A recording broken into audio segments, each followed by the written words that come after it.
our children are a reflection of the amount of effort and energy and time that we put into them. And I always think it's kind of disheartening, when you got kids in the back seat and mom's on the phone or dad's on the phone and kids are trying to tell them something about their day and they're too busy. Well, how can you be too busy for your own kids? Like, it's heartbreaking to me. And, we wonder why we've got, childhood addiction and like porn addiction scares me. It's crazy because kids are on their phones and they turn to their phone as their educator and their mentor and what they do. And that's where their heroes are. I think parents should have a goal to be their own kids' heroes. Not, the beast. Nothing wrong with us or the Kardashians. Nothing wrong with it, but it's so superficial. Yeah. And it's not genuine connection.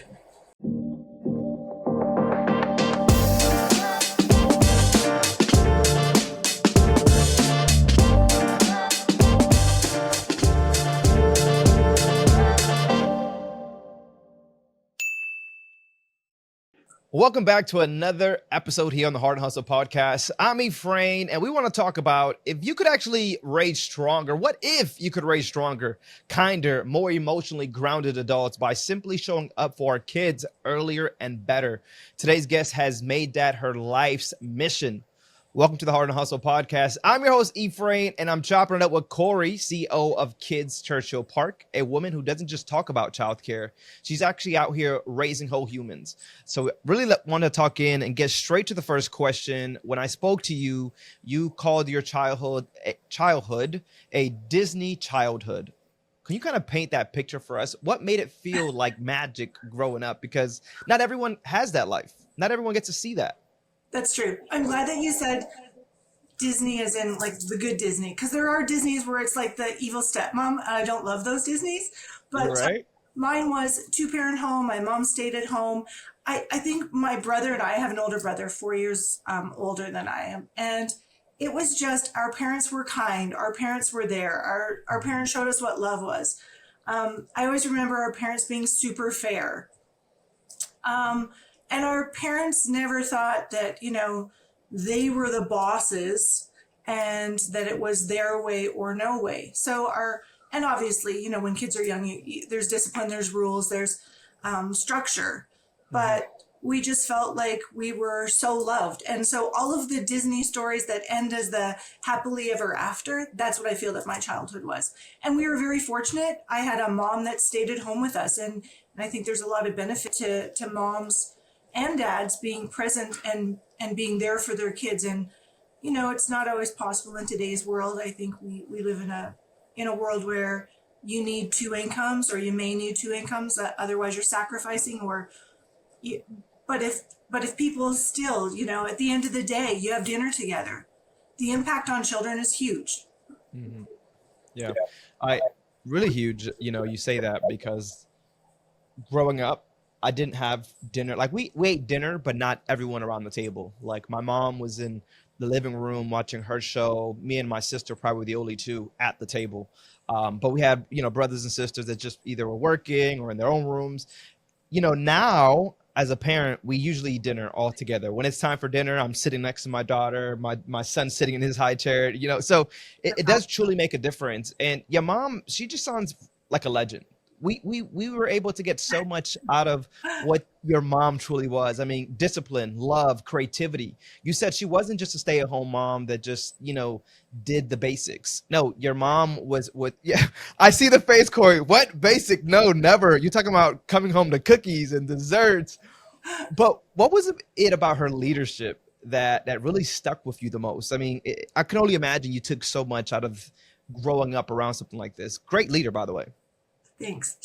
My mom was a hustler. She always would say, I didn't finish grade 9, or she just completed grade 9, but she fell in love with my dad. And she didn't actually come from a great family. Her dad passed away when she was really young. And her mom was kind of a cold woman, and she wasn't super kind, and she wasn't super loving, and she didn't take her role as a mom very seriously. And, the role of a mom can't be underestimated, and neither can the role of a dad. And sometimes, sometimes those intersect, sometimes they don't. We still know statistically that women do a lot more, even if two parents are working in that home. But, where I am from, sort of where we are, the space that we're in, 0 to 6 years, when you look at that, oh my gosh. And sorry, I'm kind of going off topic because you asked about my mom and her leadership. You're good. But when you look at that space, like your brain development, the neuroscience of that age is phenomenal. So your neurons are growing at a rate that is phenomenal. And if you don't use those, then your brain does something called pruning, which, stops those connections. So my mom was always doing things. As a kid, I think the piece that she had said to us that was really cool, and my dad was different because my dad came from the corporate world. And my mom said, there's nothing that you can't do. You may need some training, but my mom was a painter at the house. My mom was a carpenter. My mom was the craft person. My mom, when we would come home from school and it was a winter, we lived in Edmonton at the time. So that was sort of my one stable place was Edmonton. We were there from grade 6 until grade 12. Every time, every other year prior to that, we were moving. But she would say, we'd come home, we'd have hot chocolate on the stove, and then she would say, oh, I baked some cookies. And we'd say, oh, what cookies did you bake? She's like, well, I baked 3 dozen chocolate chip cookies, and I baked 4 dozen oatmeal raisin, and I baked 6 loaves of bread, and I painted the upstairs bedroom. Like that, my mom never watched TV. So for us, we saw, whoa, like you just hustle, whatever it is that you're doing, you do the best that you can. And there were just no boundaries. So for us, we thought, well, there's nothing that we can't do. Yeah, we may need more schooling, we may need education, but if it comes to something that's just a skill, you can learn a skill. So you gained that hustle from your mom. You're still out here just getting and making a difference.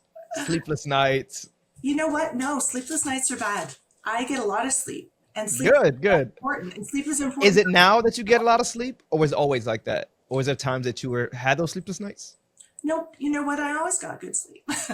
Good. Okay. All right. Sure. There are times for sure. If, things are stressful, human beings, we go through stuff at work where, you have those nights where you wake up and you're like, oh my gosh, I should do this tomorrow. And okay, this is on the top of the list. And then you realize, oh no, that's not really beneficial for me. It's not beneficial not to get sleep. I'm a much better functioning individual. I'm happier when I sleep. I'm healthier when I sleep. Kids are healthier when they sleep. Everyone is healthier when they get good sleeps. Oh man, I love my sleep. I have a 1-year-old and a 4-year-old now, but so sleep is not the best right now. But yeah, I definitely want that love. My wife gets so mad because the kids will be up. She gets up and I'm still laying in bed. She's like, "You gonna do this every day?" I'm like, "Listen, it takes time for me to really get up. But when I'm up, I'm up. There's no naps. I'm just always on 100." But yeah, I definitely do like that. When did it hit you? Like, this is what I'm meant to do. Was there a defining moment that really lit that fire that said, hey, I'm going to be a leader to this nonprofit. I want to make sure that I'm making an impact in this world. Was there that moment that you recall? I've come from the corporate world and for the for-profit sector. And I think it was probably when I started thinking about it was when I got pregnant and I had my daughter and I left, it's a communication company here at Shaw, and I left their corporate customer care. And when I had her, I respected my mom so much for staying at home that I didn't think there were boundaries. So I know there's a lot of women who are like, oh, if you're out of the world, if you're out of the work world for a few years, then it's lost. My mom stayed at home for the 12 years it took to raise my brother and I, never worked, grade 9 education, and then one day woke up and said, I think I'm going to get a job. And my dad and my brother and I, we looked at her and went, oh, hey, good for you. What do you think you're going to do? Like, you've stayed at home raising kids. She goes, oh, I don't know. Maybe retail. Retail sounds great. We're like, oh, yeah, sure. So she went to West Edmonton Mall. Again, we were in Edmonton. Went to West Edmonton Mall, saw, it was the old days. It was 1985, 83. Saw Help Wanted it was called Sylvia's at the time, high-end ladies wear. She walked in, got a job. It was probably 2 months that she was there, and the manager of the whole Renfrew store in Edmonton came into the salon or to the store, and my mom, chatted with her, did what she always did, which is basically what we call clientele development now. And she was a great saleswoman, but it was building those relationships. And she sent that woman, her name was PJ, sent her a card about a week later and said, hope you love the ballet. Your outfit was great. Hope you loved it. So if you're still loving it, look forward to seeing you again. PJ came into the store a week later and said, do you do that for everyone? My mom said, yeah, I do. She said, good. I want you to run the salon in Holt Renfrew. My mom said, oh, whoa, well, I've got to give my 2 weeks notice because it wouldn't be fair to my current employer. But she said, sure. And she thrived. She did well. She was top saleswoman, top sales manager. She took that with the same level of seriousness that she did raising kids. And I think when you focus on being great at something, you'll be great at it because you love it, you want to be good, you do your best, and you give it your all. So really it's, about having integrity. And then she thought, so that was 3 years she worked there. And then she thought, because my dad got a transfer to Toronto and he was executive vice president for MetLife. And she said, well, I guess that's the end of my career. She just never thought about it. And I think it was Galen Weston at the time came and said to her, what do you mean you're leaving us? And she said, well, I'm moving to Toronto, so I have to leave this job. And he's like, I have a job for you at the Bloor Street store. I want you to manage the entire third floor. So she's like, oh, whoa, okay. The beauty of that too is also being humble, like never stopping, always striving for more, never thinking, oh, I've made it. I'm the top. My parents treated and always do everybody the same. Everyone is the same. It doesn't matter what your job is. I love to hear about your mom, and every time you say, how she'll respond, I don't know. It's like I have to see your mom. It almost makes me laugh because your mom is very nonchalant. Like, okay, that's what we're doing today. Like she was always up for a challenge. Like the biggest challenge in life is being a parent. After that, she's like, anything is possible. I raised my kids. I stayed home for 12 years. That is not an easy job. I mean, you kind of spoke offline. One of the hardest jobs in the world, right, is to be a stay-at-home mom. And I've witnessed that firsthand with my wife. I didn't know what it looked like to be a stay-at-home mom. You can only see it on TV, and maybe you've kind of seen it at a distance. But as you mentioned, wife is inside the house right now. Have my daughter doing work, making sure she's spending time with my son. There's two of them. It's not easy. So kudos to your mom because I get to see it firsthand. I just know that she was an amazing person, and then for you to still speak so highly of her. Yeah, you can imagine she was an amazing person, and these stories I just love to truly to hear about your mom. And I really want to kind of talk about the heartbeat that Churchill Park has. Like, what's the real mission that you guys are carrying over there that just continues to ignite you every single day? I think values and culture are very important. So that's another thing I learned from my childhood. The values, our household values, and the culture that my parents created within our household, extremely important. It's motivating for people. It's building confidence. And ultimately, that's what we're trying to do with little people.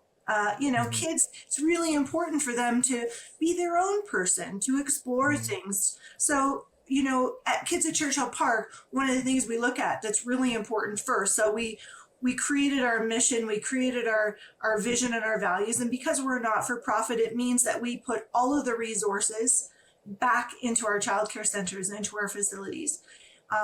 But really, outside of that is we look at ourselves. And when I first came into the organization, which was 2017, the not-for-profit sector kind of has this weird quirk, and it's changed a lot, and some not-for-profits still have it and some don't, but sort of like that, oh, we're so poor. No, why are you so poor? And when I watch it, no, we can't do that. Oh, we can't do a lot of outside programming. We can't bring people in. We can't bring in mad science. We can't bring in jumping jellies. We can't bring in music. And I'm like, oh gosh, why is that? That's so unfortunate. That's critical for childhood development. Well, because, we're not for profit. We don't have a lot of money. I'm like, that makes no sense to me. You are not for profit, but you're a business. So you're a business that should be generating enough revenue that allows you to provide the services and the quality of that service that you want to provide. Secondly, you're a not-for-profit. Oh my goodness. When I came from Shaw and I came from business coaching, we were always like, oh, if only we could be a not-for-profit, we'd be able to get all that funding for grants. And I'm like, here you are as a not-for-profit, and you're complaining that you have no money, but you're the only group that's allowed to go out there, in addition to the business that you run, the core business, to go and fundraise for things. Who doesn't want to support children? So, you've got these two avenues of generating revenue. So, but really, so outside of that revenue generation piece, the other part was that not-for-profits typically say, oh, we can't really pay our people that much because we're not-for-profit. That is absolute crap. So especially in childcare. In childcare,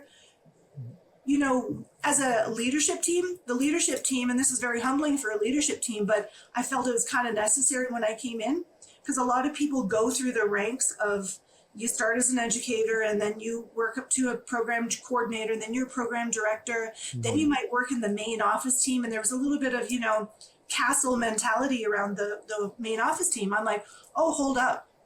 Main office team, we are the support team for the educators. So our role is not to sit up there and go, I am the big boss. No. Your role is to do whatever the program directors and the educators need you to do. They're the stars of the show. Why? Because they're the ones that are with the children every day. And we need them to be on. We need them to be happy. We need them to be emotionally stable. We need them to be loving and passionate about what they're doing. So we need to support them in everything they do. And that also means making sure that they're making a wage that they walk away, instead of saying, they don't pay me enough to do this, I'm going to be on my phone half the time, they don't pay me enough. It's for them to say, wow, I'm really valued. I am paid well. I love what I do. Thank you for letting me do this. I'm just going to go have fun with the kids. So that's what we really strive to have for our organization, because that ultimately benefits kids. If you've got educators that are on, they're connected with parents, then you're giving kids that high quality that we're looking for in early childhood education. If the Hart Hustle podcast has ever sparked any idea or made you think differently, do us a favor. Make sure you guys share this, post it on LinkedIn, or even text that nonprofit friend that you just have. Whatever works, this is what keeps the conversation going and allows us to just grow this community together. Seriously, we appreciate you. Korrie, I actually want to kind of go back to something that I remember you talking about, and you just mentioned childcare. People just think it's babysitting, right? What are they missing about the emotional intelligence and love behind it? Everything. That's the problem. And I try to get away from even daycare. So I call it early learning and childcare, because it is caring for kids, and that is an important component to it. Daycare makes it seem like you're just caring for kids during the day. Not really, because what you're doing is you're trying to make sure that all of those fundamentals, so exactly like you said, emotional intelligence, socialization, kids are with childcare centers the majority of their days. If a parent is gone from 7:30 to 5:30, wow, we can't just be educators. We can't just be babysitters.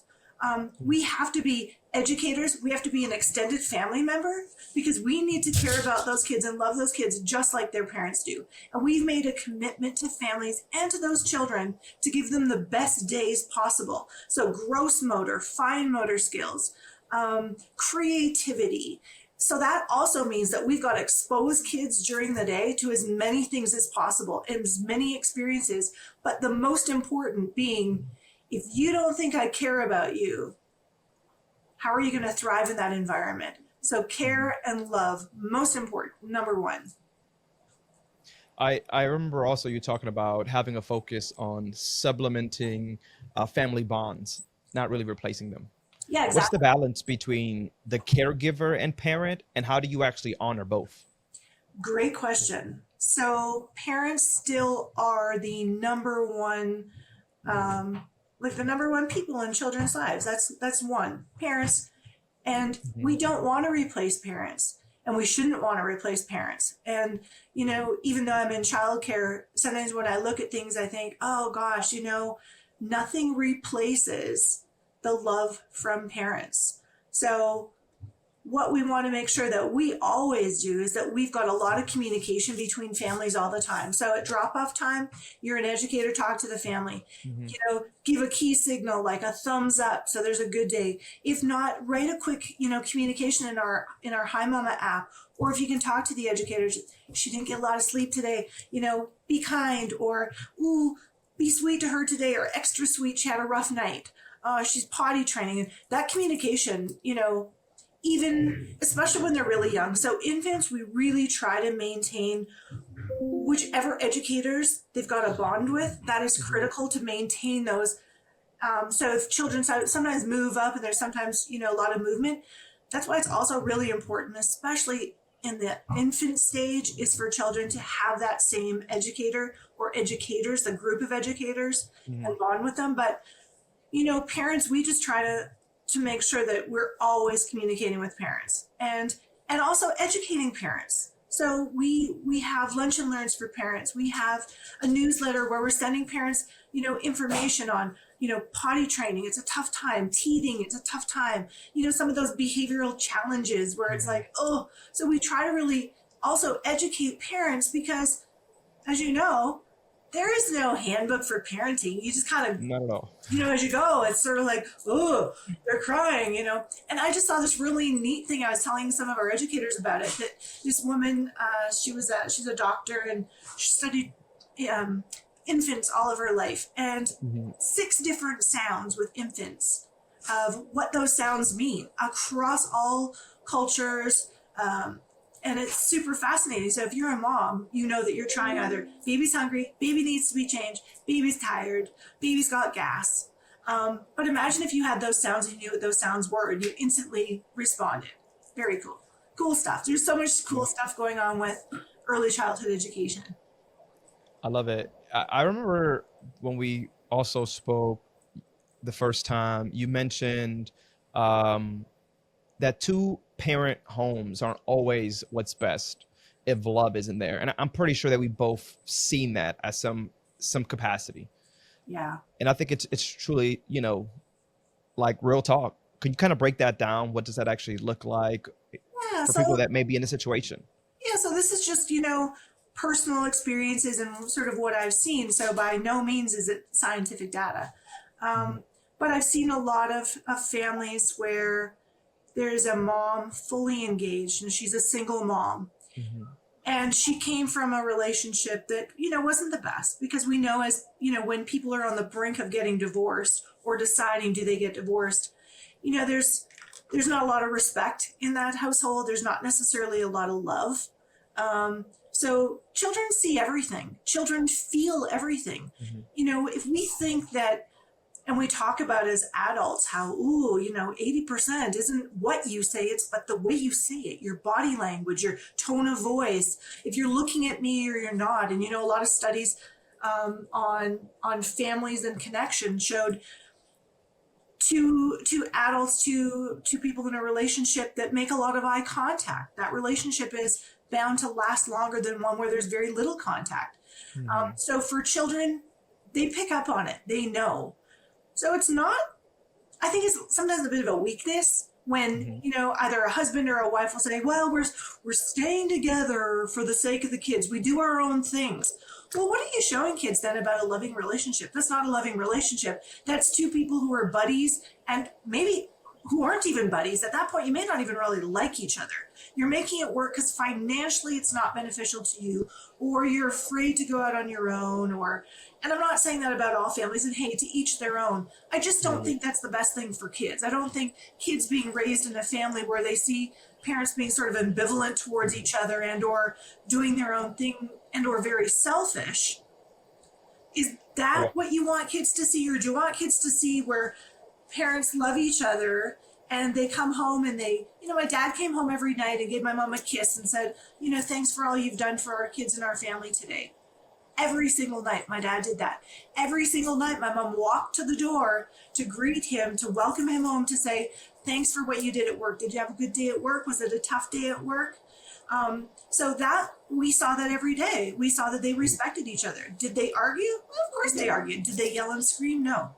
They sat down and they had conversations where my mom would say, you know, I really need you to pick up your socks. You are driving me wacko because I'm a neat freak.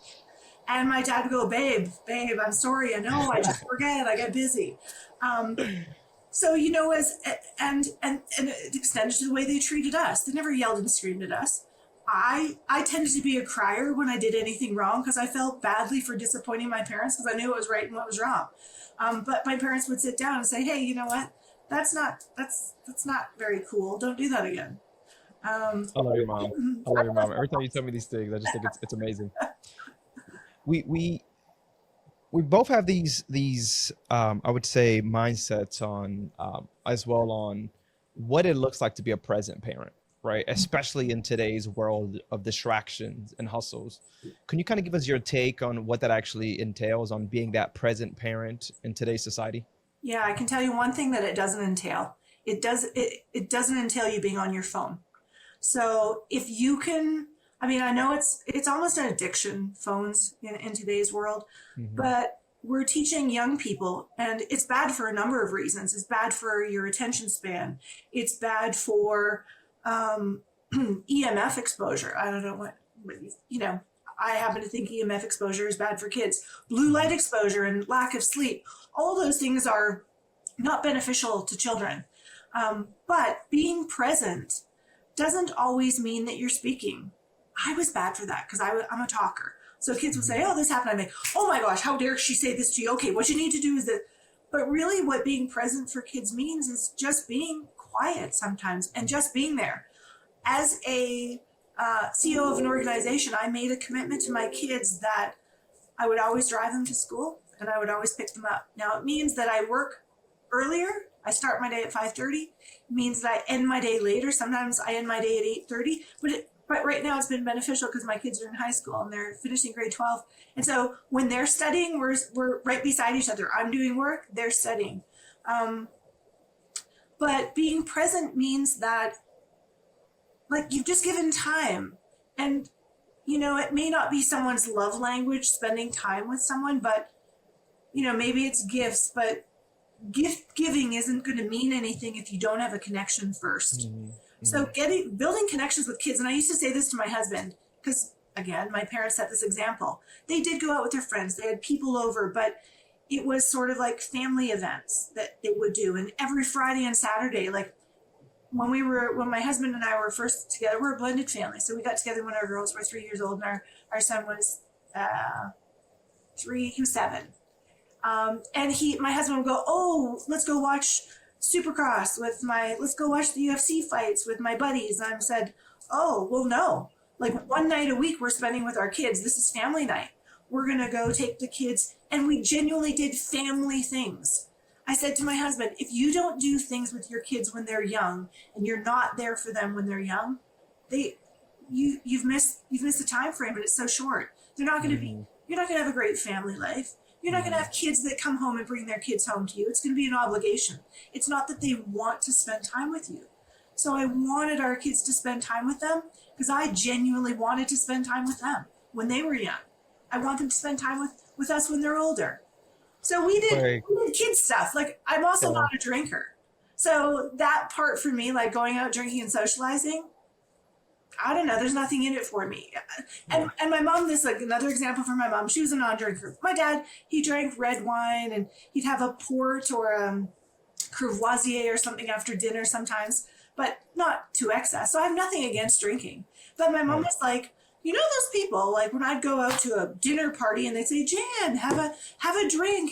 Come on, relax. She's like, my God, if I need to drink to be like more entertaining, to have a better personality, that I really need to work on myself. I love that. I love You, it you, too. one thing you talk about just parenting, right? And I first time parent, witness these things. The other day I was walking with my daughter and my phone was ringing. I'm like you mentioned, we're just taking a nice little walk, maybe 5-10 minute walk. I'm not answer my phone and be on my phone, or just listen to her, right? And just be present. And it's not be 80% present, because maybe you are present on the phone and you're still having this conversation. Being 100% present, like you mentioned, like looking at them, having that conversation.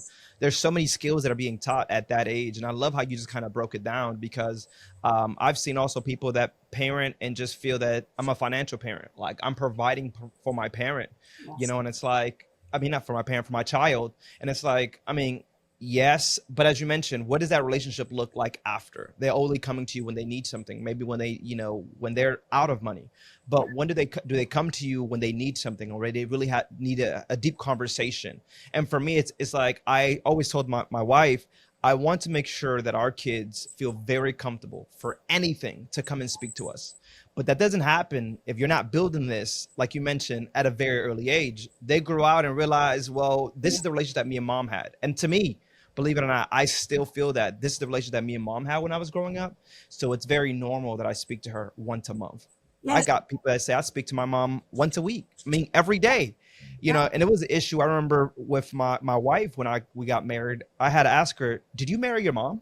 Because you're like always talking to your mom, like if I don't exist.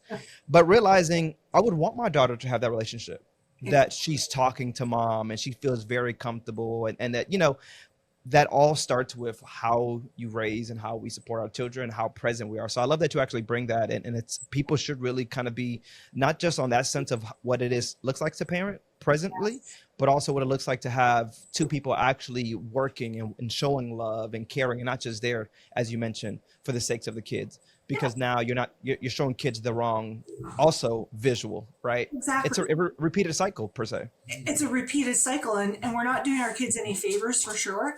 And I think, you know, we say kids are important, and but how are we showing that? How are we showing children are important? How do we support children in their development? How do we, like you said, how do we show it for kids? Because it's very easy for us to get really caught up in our own world. Oh, how does my hair look? Oh, I'm going shopping. Oh, I'm going out with the girls. I'm going out with my girlfriend. What about your kids, though? Like, if you take your role as a parent just as serious as you take your role, let's say you're an athlete, or you're a leader in a company, or you're in school, or whatever it is that you do, that you are like, oh, I'm so committed to this. Why do we not, or why do we think that we wouldn't have the same commitment to our kids? It's a whole heck of a lot of work.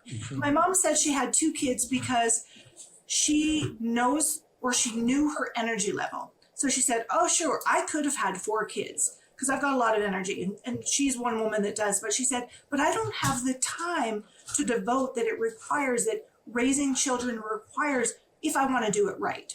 Mm-hmm. So she wasn't about, you know, she said, if I have 4 kids, and this is no slam to someone that has 4 kids, it's just everyone should know what they're capable of. And hey, if you know that you can be a great mom to 1 child, but that you just don't have that capacity for 2 because you got a lot going in your own world, great. Don't have 2 kids, have 1. You know, if you think that, oh, my work is so important, okay, well, that's going to be reflected in your kids and the way that your children grow up. So our children are a reflection of the amount of effort and energy and time that we put into them. And I always think it's kind of disheartening, you know, when you got kids in the back seat and mom's on the phone or dad's on the phone, and kids are trying to tell them something about their day and they're too busy. Well, how can you be too busy for your own kids? Like, it's heartbreaking to me. And, you know, we wonder why we've got, you know, childhood addiction, and like porn addiction scares me. It's crazy because kids are on their phones and they turn to their phone as their educator and their mentor and what they do. And that's where their heroes are. I think parents should have a goal to be their own kids' heroes. Not, you know, the beast. Nothing wrong with those, or the Kardashians. Nothing wrong with it, but it's so superficial. Yeah. And it's not genuine connection. I like that. I 100% kind of agree with everything that you're mentioning. And I want to kind of, because we're on time here, I can't believe we've been talking already 32 minutes. Wow. But I want to also talk about, we're in a space of innovation. You talk about technology. We're also in a space, and I want to bring it back to the nonprofit, where a lot of us are getting into the AI space, and some really deeper than others, some still not even, some nonprofits, let's be honest, are very behind. Very good. And I've seen that myself, and that's taken over a nonprofit myself. But what is your thoughts on AI? Like, how is it really helping you guys or as an organization? If so, are you guys even thinking about it? Is this something that you guys are looking towards? We are looking towards AI, and I think where AI. So we've got a lot of childhood educators in Canada. A lot of them are very culturally diverse, very culturally diverse. So we've got people from the Philippines, we have people from India, we have people from Pakistan, we have people from Korea, we have people from China, we have people from Russia, from the Ukraine. We've got a very diverse group of people. And I think where AI can be helpful is in the communications with parents. So we are exploring, we've got communication apps that sort of do that, but how do you talk in, if you want to talk in Korean? Because I also think there's a lot of benefits to educators being able to teach children different languages. So at this really young age, it's highly beneficial for children to learn to count in Spanish to 10, to say hello in Spanish, to say hello in Korean, to sing a song. So that's super cool. But, I hope it never replaces, I hope AI, because AI is just moving super fast. So I think for communication pieces for us, but I would never want to see a robot, raising kids. Yeah. And maybe because I've seen too many scary movies about it, where they want to be the mom and kill the family. But AI is, but it can be important. And I don't know all the ways it can be impactful for, not-for-profits for sure. So not-for-profits on the business end, absolutely. Like even grant writing, AI looking for grants, searching for things, all of those things, getting research for early childhood education, at least in our sphere for not-for-profits, super beneficial. I think it's still in its infancy in terms of the ability to communicate like a person. I mean, that sounds sort of weird. I think it gets better every day, and I think you just got to, obviously fact check it so it doesn't replace you, but I think it makes life easier. I'm not opposed. 100%. I am one to say I use AI all the time, but it is for those reasons, creative ideas, making your life a little easier when it comes to research.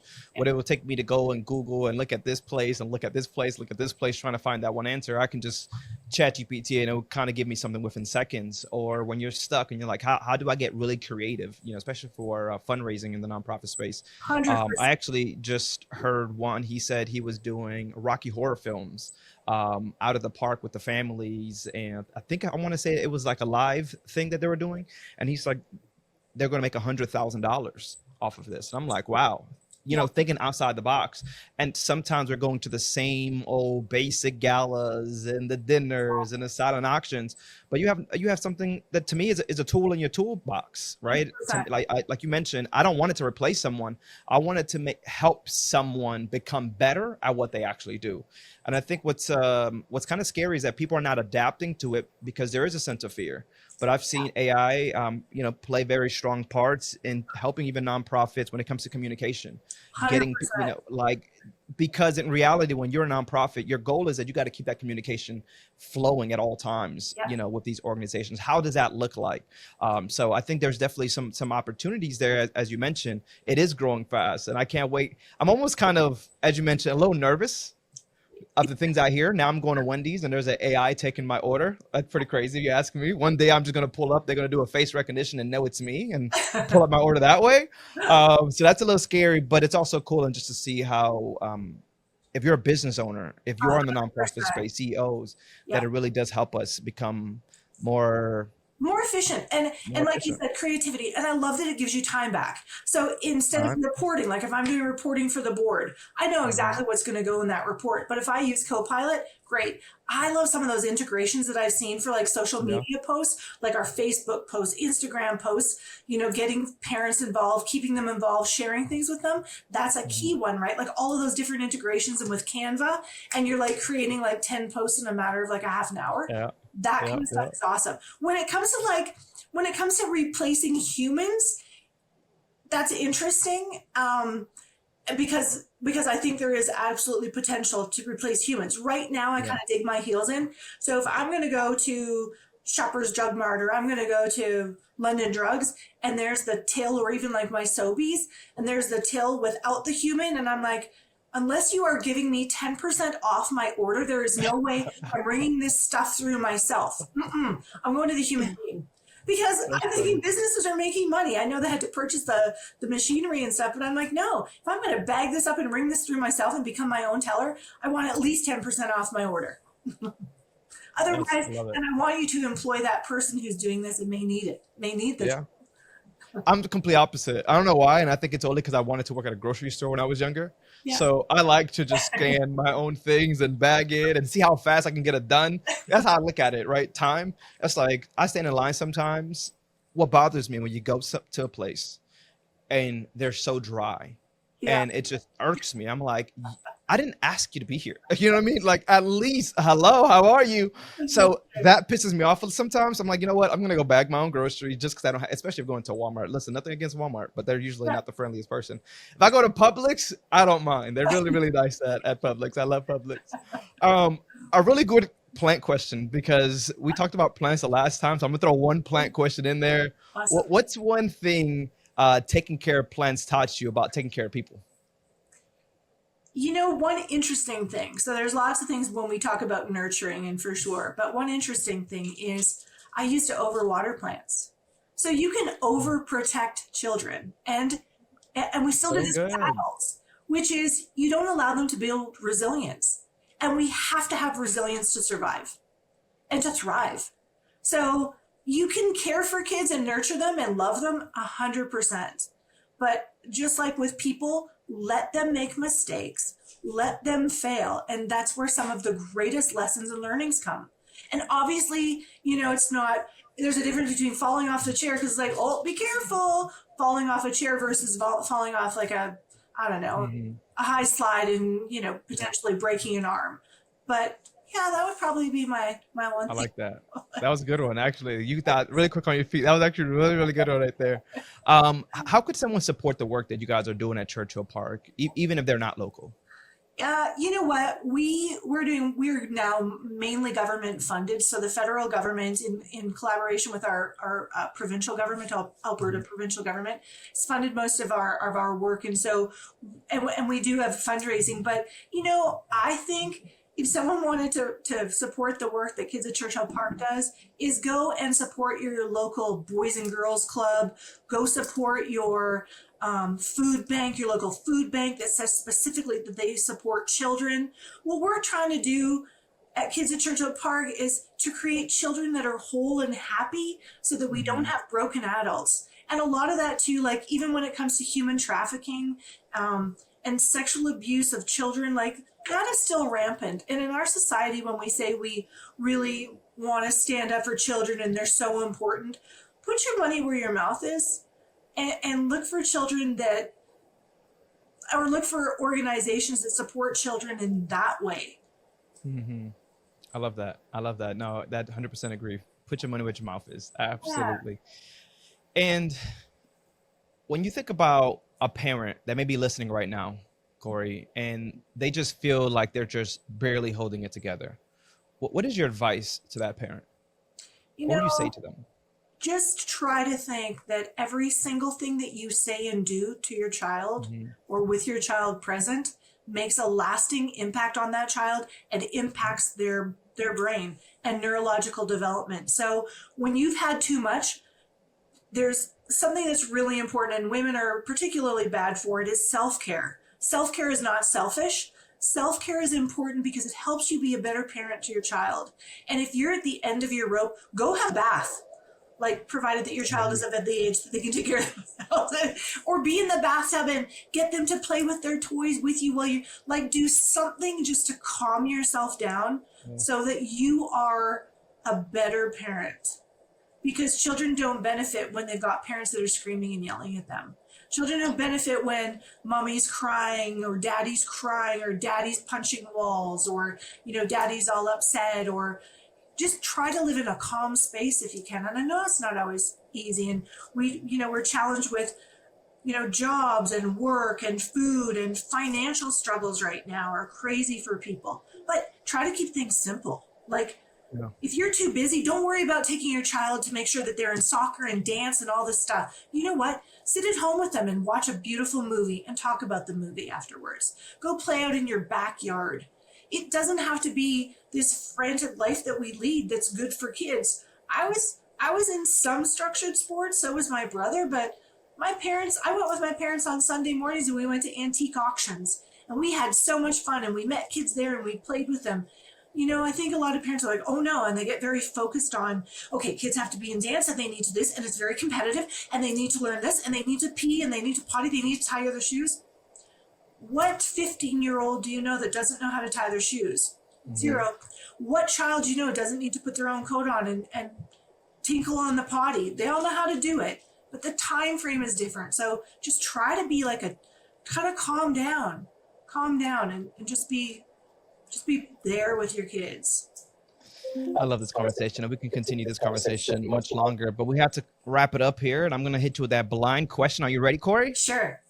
All right. So the blind question that we have for you is, if I strip you away of everything, there is no childcare, there is no being an advocate, there is no speaking gigs, just starting fresh tomorrow, what's the random dream you'll chase? The random dream that I would chase is to open a not-for-profit that has elderly people with early learning and childcare, the two of them benefiting each other. Because older people are lonely, and young people want to talk to people and be with people who listen. So, you know, old people, they get lonely, they kind of get disconnected. Yeah. I would do that. I'd start that. I like that. I can see it working out too. Yeah. Both, you know, it's like the beginning and the end of life coming together and just communicating. Both in diapers. I love it. Korrie, for the next leader, what is your blind question for them? Blind question would be, if you could go back to your 25-year-old self, what is the one piece of advice that you would give yourself? 25. Oh man, that's when you think you're grown, but you're not really grown. Yeah. The frontal cortex has just kind of cemented itself, right? Yeah, I love it. I appreciate it. Guys, thank you so much. Korrie, where could they find you, more information about the organization, website, social media? Could we give it to them before we go ahead and log off here? At churchillpark.ca. Love it. And are you on social media, Facebook, Instagram? We are on Facebook and Instagram. Yeah. Same thing? Same thing. Love it. Guys, if you're still here, we thank you so much for watching this. Make sure that you guys are sharing, subscribing. That's really where you guys can make the difference as well, and the impact. It's just sharing stories like this so people can listen to what the resources are out there. There's so many leaders like Korrie that are truly making an impact and wake up every single day to make this world a better place. And we thank you for your time today. We don't take it for granted. It is definitely our pleasure to have you here on the Hart Hustle podcast. Thank you guys for watching. We'll catch you guys on the next one.